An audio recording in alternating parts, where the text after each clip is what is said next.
great hot audience, welcome one and all. So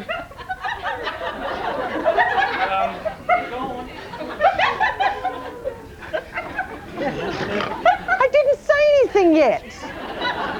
I got to introduce you. Hello, ladies. How are you? I'm sorry. I just love fun people. Kerri-Anne. Julie. And Ewan, what have you been doing to these people? I don't know. They're from Canberra. I'm not from Canberra. You're from Bega. Bega. It must be the cheese, dear. Hey, stay with us. Don't get ahead. Oh, we love it. I hope you're laughing out there. We have got a great day lined up for you. July the 1st. Oh, I am right. Gee, I'm glad. The start, you had me worried just for a second. Start of another month right here on Midday. Now, as usual, we always like Australia to keep you up to date with what is happening in the world. Like this report this morning from Hamburg in Germany.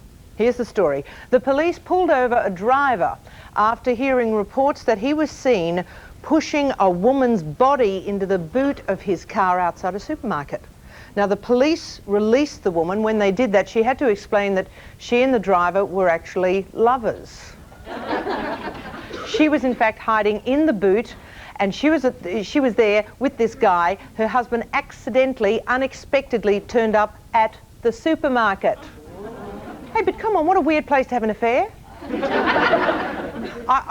I guess maybe the guy was hoping for a red spot special.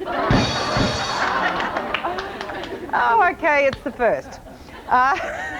Moving right along, today would have been the 37th birthday of the late Diana, Princess of Wales, and today we pay tribute to the memory of the princess who captured the hearts of the world, and we'll be speaking with Sir Cliff Richard.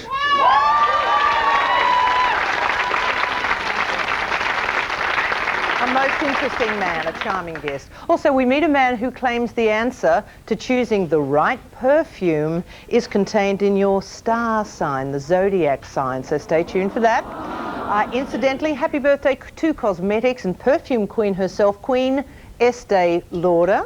She's 90 today and still smelling gorgeous, so happy birthday, the very 1st of July, to the Queen of Cosmetics. And also on Midday, the voice of Channel 9's rugby league commentary, that dead set legend, Ray Warren. It's a tough job, that one. Fun guy.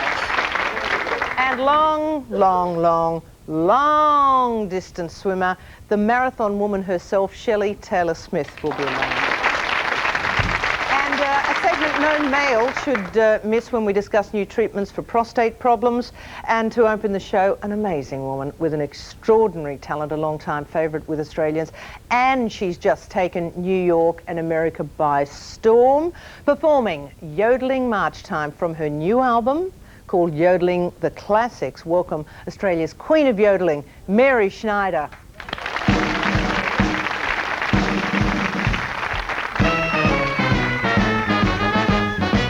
We won the battle so glorious, ringing the jubilee. The bell is ringing victorious, proclaiming liberty. A celebration across the nation, let's all give a cheer. It's the start of it, we're all part of it, ringing loud and clear. To tyranny and despair, let's say farewell. Freedom has been our goal, you know darn well. Raise America's flag and ring the Liberty Bell, and let's declare our independence.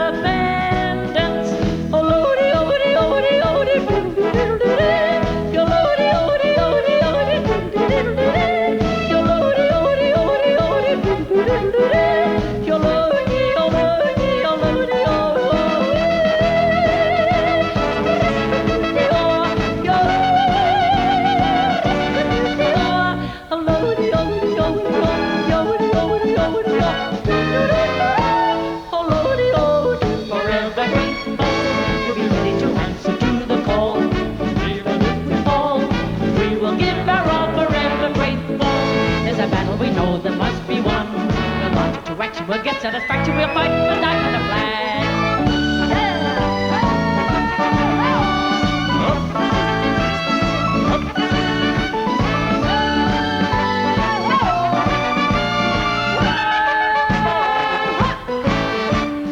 Yo,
stars came together for a concert celebrating the life of Diana, the Princess of Wales. And today, on what would have been her 37th birthday, her brother, Earl Spencer, has opened the gates of her ancestral home for the world to pay tribute to the people's princess. I spoke to one of the stars of the concert from Wimbledon. Please welcome Sir Cliff Richard. Welcome, Sir Cliff, to Midday. Thank you. Nice to be with you again. Terrific to be talking to you. Now, a fantastic concert the other night. You were in marvellous company. Who was performing alongside you? Well, Chris de Burgh was on the show. There was Duran Duran. There was the Lighthouse Family. There were a whole group of classical and opera musicians, including Leslie Garrett and Vincenzo La Scola from Italy. It was a fantastic time, and it was a wonderful atmosphere backstage. I always think those charity things, they really begin long before the public ever come in, and if you get that vibe backstage, you know that you're at the right place at the right time. Did it really ever get emotional, because it is so close to the anniversary of her death? I wasn't emotional about it, I have to say, but then I'd been saying to myself all day the last thing I wanted to do was to become sloppy about this, you know. The tragedy is that she's not with us, and even now if you speak to people on the streets, you'll find that most people will say it's really still hard to believe that she's died. So we all feel that. I think now what we have to do is continue to move on and say, yes, okay, we can grieve on, and some people are still grieving on. The family almost certainly. But what we should be doing now, and I think that's what we started to do with this concert, was start to get positive about how, in fact, this person who has become, rightly or wrongly, an icon, we can salvage that, salvage the positive side that we know and love, and the compassionate nature of Diana. And if we can start remembering her and continue to remember her for years, thousands, if not millions of people around the planet, needy people, will be helped because of that. So I mean, I just think it's a wonderful opportunity that we have in Britain of having someone like Diana who captured the hearts of almost every nation in the world. There has been some controversy about opening up the gates of Althorpe for the public to be able to visit her gravesite. What are your thoughts on that? Well, I mean, I think, again, you know, I can't understand some of these people. They're actually quite intelligent people too, although how they say such nerdy things, I've no idea. You know, Diana is buried on an island there. Regardless of where she was buried, somebody would make money out of it. Do you know what I mean? It's just one of those facts of life. It may not be the most wonderful fact of life, but it's true. Now, the family loved her more than any of us could love her. We all felt we loved her. I felt that I loved her, but I didn't really know her. They did, so I think it's fitting that she's buried there. And if, in fact, the gates are open for 2 months of the year, apparently, not for 12 months, for 2 months of the year, they will probably be a bit of a problem for the locals, and my heart goes out to them. But really, in the end, if I was living in that village, I'd be thinking, aren't we fortunate to have known that person as a neighbour? Well, you mentioned that you didn't really know her well, but what are your personal memories of Diana? Well, she was always exceedingly kind, very, very generous with the people that she met. I think one of my lasting memories will be when she asked me to sing for her children. I go skiing, and we had the same hotel, and every time I go skiing I take my guitar and I sing, and in fact I told everybody on stage while I was on tour in your gorgeous country, so forgive me if you've heard this one, but she did actually say to me, I know you sing with your friends, but could you do it for the children? And I said, of course I can. So the two princes came and sat, and I sang, you know, Summer Holiday, Live in Dull, Bachelor Boys, and you know, William and Harry were kind of yawning away, and then I slipped into some rock and roll. Great Balls of Fire it was, actually, and they loved it. And obviously Diana had played them old legendary rock and roll singers, and they kind of knew about Elvis and Jerry Lee Lewis, and I can't wait for William, when he's king, and if I'm still around, I am looking forward to reminding him that my first royal command for him was in a bar in Austria. Singing Great Balls of Fire. Singing Great Balls of Fire, yes. I mean, so many people find it very daunting to meet royalty, but how is it she was able to put people at ease? They're all able to do that. It's quite fantastic when you think that the Queen and the Duke and the Prince Charles and all of them have to meet a whole load of people. Many of the times they're strangers. I mean, obviously they've met a number of showbiz personalities over the years a number of times, so you feel kind of privileged that they kind of know who you are. But I've been on lineups where they've spoken to every single person on the lineup. Now, I mean, some of it may be inane, but then what do you expect from a stranger? But nevertheless, they somehow have a way of making you feel, you know, okay, yes, they're royal, but you're actually also welcome at that moment in their lives. And so I find it terrific. Diana was extremely good at it, and of course that probably came from the fact that she did these wonderful things that we read and saw in photographs. You know, the cuddling of an AIDS patient, or picking up sick children and things like that. So therefore her common touch was very evident. But all the royal family have this way where they can make you feel as though for that moment in time they're only interested in talking to you. Well, they're really lovely personal moments. Do you remember, Sir Cliff, the moment you heard of her death? I didn't, you know, if I watched a movie late at night on a Saturday night, if I had stayed up another half an hour, I would have heard the news, and I probably wouldn't have slept.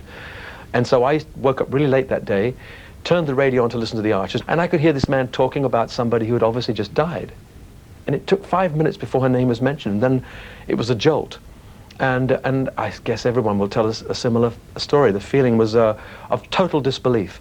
I mean, I thought somebody's either playing a terrible joke, it's not April the 1st, or they've got it wrong. It didn't seem feasible. So, well, I was in bed Sunday morning, and I heard then. So many memories around the world.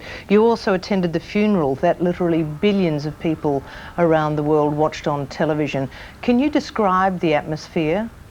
I stayed the night before the funeral in London, and this is where the description needs to start. London was jammed but quiet. There weren't many cars on the road, but there were people 10 deep on the pavement, people with sleeping bags on any grassy slope, and there was no hubbub. It was very, very eerie, and everywhere you could see people in tears, people clutching flowers, and that continued. The next morning I again didn't sleep very well, but woke up in loads of time to go to the Abbey, and again people now were standing up, but they were deep, very deep on the pavements, and hardly a sound. And inside the Abbey it was a similar thing, very, very silent. Every now and then we would hear, well, when the cortege was coming towards the Abbey, we knew it was close because there was this slow kind of ripple of applause that from a distance just sounded like a little bit of light thunder, and it got louder and louder. And as the carriage went by, people applauded. So that there was this kind of wave of applause that came right through to the Abbey. As you've already mentioned, Sir Cliff, Diana had a gift. She was one of the truly valuable people of the world who could make good for so many people. And a lot are finding it difficult to come to terms that God took her so early. As a Christian, what conclusion do you come to? Well, it's for years I've thought about death and what part God plays in that. Very often, even non-believers blame God instantly after a tragedy. They don't even believe in him most of their lives, and yet suddenly they want somebody to blame. What we forget is that there is also an evil force. If there's a God, I guarantee you there'll be a balancing force. We don't have to give him a name, but in the Bible he's called Satan. And an evil force does exist. What better way of grabbing people from God than by damaging his people? Knowing full well that many people will blame God for it, because none of us believe in Satan. Isn't he clever? He's actually created a situation, Satan this is, where people don't even believe it's possible to have a personality that's evil, a personal evil. I'm afraid I'm not one of those people. I do believe in him, and I believe that all the tragedies of the planet I should subscribe to him, not God. If they both exist, it's our problem to deal with both areas of our lives. I don't believe that God wanted Diana to die. What he does do is give us freedom to live on this planet, and therefore, if I fly a plane badly, I will crash it, and I will possibly die. We're talking about a terrible accident that takes place where a driver allegedly got alcohol in his system and is driving at some outrageous speed through a narrow tunnel in Paris. I'm not sure how we can bring God into that equation. I can't blame God for that.